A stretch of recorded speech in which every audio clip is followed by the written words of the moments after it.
తెలుసుకోవటం, మన బలహీనత తెలుసుకోవటమే మన గొప్ప బలము. మన బలహీనతలు ఇది తిరుమలరావు గారు చాలా శాస్త్రీయంగా, వివరంగా, ఇన్డెప్త్గా చాలా భాషా సాహిత్య రంగాలకు సంబంధించి చెప్పిన విషయాలన్నీ కూడా మొత్తంగా ఈనాడు తెలంగాణ ఉద్యమానికి కూడా వర్తిస్తాయి. ఎందుకంటే ప్రజలు డిసెంబర్ 9 దాకా తెలంగాణ ఉద్యమాన్ని ప్రజల ముందుకు తీసుకుపోయారు. అది విద్యార్థి సంఘాలే కావచ్చు, గ్రామ జేఏసీలు, మండల జేఏసీలే కావచ్చు. వాళ్ళను అడిగితే మీది ఏ జేఏసీ అంటే, ఏ జేఏసీ అంటే తెలంగాణ జేఏసీ అన్నారు. మేము ఫలానా పార్టీ జేఏసీయో ఫలానా కుల ఇని అనలే, అన్ని జేఏసీలు కలిసిన ఒక గ్రామాల్లో మండలాల్లో ఎవరిని ప్రశ్నించిన మరి మిమ్మల్ని ఎవరు నడుపుతున్నారంటే మమ్మల్ని మా పిల్లలు నడుపుతున్నారని చెప్పారు. అంటే ఉస్మానియా విద్యార్థులు కావచ్చు, కాకతీయ విద్యార్థులు కావచ్చు, అంత మాట మీరు ఏ పార్టీ అంటే, పార్టీ అంటే మా ఎజెండా అన్నీ తెలంగాణయే అని ప్రజలు చెప్పారు. అది డిసెంబర్ 9 దాకా నడిచింది. ఆ తర్వాత ప్రజలు ఒక అడుగు ముందుకేయించిన ఉద్యమాన్ని ప్రతిసారి రాజకీయ పార్టీలు కావచ్చు, రకరకాల ఆధిపత్య శక్తులు కావచ్చు 2 అడుగులు వెనక్కి తీసుకుపోతున్నాయి. ఎప్పుడైనా 2 అడుగులు ముందుకు ఒక అడుగు వెనక్కేసినా 2 అడుగులు ముందుకు పోయినప్పుడు మాత్రమే ఏదైనా గమ్యాన్ని, లక్ష్యాన్ని చేరుకోగలుగుతుంది. కానీ 1 అడుగు ముందుకు పోయిన దాన్ని 2 అడుగులు వెనక్కి తీసుకుపోతే, అంటే 1 అడుగు ముందుకు 2 అడుగులు వెనక్కు అంటే అది ఎప్పటికీ గమ్యం చేరలేదు. ఈ భయాలు చాలా మందికి ఉన్నాయి ఈనాడు.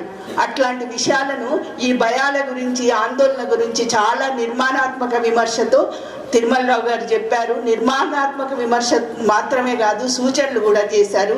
ఈ భాషా ఉద్యమానికే కాదు, ఇన్ జనరల్ తెలంగాణ ఉద్యమానికి కూడా తిరుమలరావు గారు చెప్పిన విషయాలు చాలా వరకు వర్తిస్తాయని నేను అనుకుంటున్నాను. ఇప్పటికైనా ఈ బాధ్యత ఇప్పటికైనా మొదలు పెట్టాలి. నిజానికి మొన్న ఒక రౌండ్ టేబుల్ నడిచింది, అది మా విరసం ఇనిషియేషన్తో నడిచినప్పటికి కూడా అక్కడ కూడా ఒక నిర్దిష్టమైన ఏది జరగలేదు. మేము అక్కడ చేస్తాం, మీరు వస్తే రండి, లేకపోతే లేదని మేము అన్నాం. తిరుమలరావు గారు ఆ విషయం చాలా బాగా చెప్పారు. ఆయన రానట్టుంది కానీ రాకపోయినా సరే ఆయన ఆ విషయం బాగా చెప్పారు. మాకు చాలా మిలిటెన్సీ ఉంది, మేము పోయి అక్కడ చేసుకుంటాం, మీరందరూ ఏమైనా చేసుకోండి అన్న పద్ధతులు. అది అక్కడ అయిపోయిందా?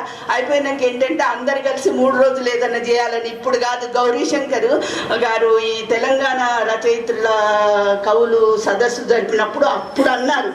అట్లనే సిద్ధారెడ్డి గారిని ఏదో అవమానించినప్పుడు కూడా పెట్టబోతున్నారట, మనం ఇప్పటి నుంచే అందాం అనుకున్నారు. కానీ ఇప్పటిదాకా ఒక నెల రోజుల కింది దాకా ఏ ప్రయత్నం అది మొదలయ్యి అవన్నీ చాలా ఉధృతంగా నడుస్తుంటే ఇప్పుడు మనం ఈ రకమైన నిరసన ఏంటంటే రిచువలిస్టిక్ నిరసన మాత్రమే జరుగుతున్నది. అంటే ఇది రిచువలిస్టిక్ నిరసన తప్ప నిర్మాణాత్మకమైన నిరసనో ప్రతిఘటనో కాదు. ప్రతిఘటన జరగాలి. ఆ ప్రతిఘటన జరగాలి అంటే ప్రజలతో కలిసి చేయాలి తప్ప కేవలము రచయితలు, సాహిత్యకారులు ప్రతిఘటించే శక్తి ఉన్నదని నేను అనుకోను. అయితే ఇంకొక మంచి సూచన ఏంటంటే, ఆ తెలంగాణ ఈ సాహిత్య ఉద్యమానికి సీమాంధ్ర ప్రజలను కూడా ఇది సంఘాలను కలుపుకోవాలన్నట్టు, నిజానికి తెలంగాణ ఉద్యమం కూడా ఆ దిశగా ప్రయాణించాల్సిన అవసరం ఉన్నది. అక్కడ చాలా జరుగుతున్నాయి. నేను చాలా మందిని అన్నాను. ఇప్పుడు బైరెడ్డి రాజశేఖర్ రెడ్డి ముందేమన్నాడు, ఇస్తే ఒకవేళ తెలంగాణ ఇస్తే మాకు కూడా ఇవ్వాలి అని మొదలన్నాడు. కానీ తర్వాత మాట్లాడుతున్నప్పుడు తెలంగాణ ఇస్తే అనట్లేదు, మాకు ఇవ్వాలని అంటున్నాడు. కనీసం ఇందిరా పార్క్ దగ్గర వచ్చి కూర్చుంటే ఎప్పుడు పోయి మద్దతు అన్ని ఇవ్వలేదు. ఇవ్వాలి కదా. జయాంధ్ర ఉద్యమం మొదలైతే అది మనకు కూడా ఉపయోగమే కదా. మన పక్కన మన మునగ అది కోదాడు మునగాల పక్కన అతను ఏదో చేస్తుంటే అరెస్ట్ చేస్తే మన వాళ్ళు ఖండించలేదు. వసంత నాగేశ్వరరావుని ఖండించలేదు. అంటే ఇది ఎక్కడో కొరవడుతున్నది. అది సాహిత్య ఉద్యమంలో మాత్రమే కాదు, తెలంగాణ ఉద్యమంలో కూడా ఇది కొరవడినంత కాలము మనము విజయము తెలంగాణ తెచ్చుకోలేము.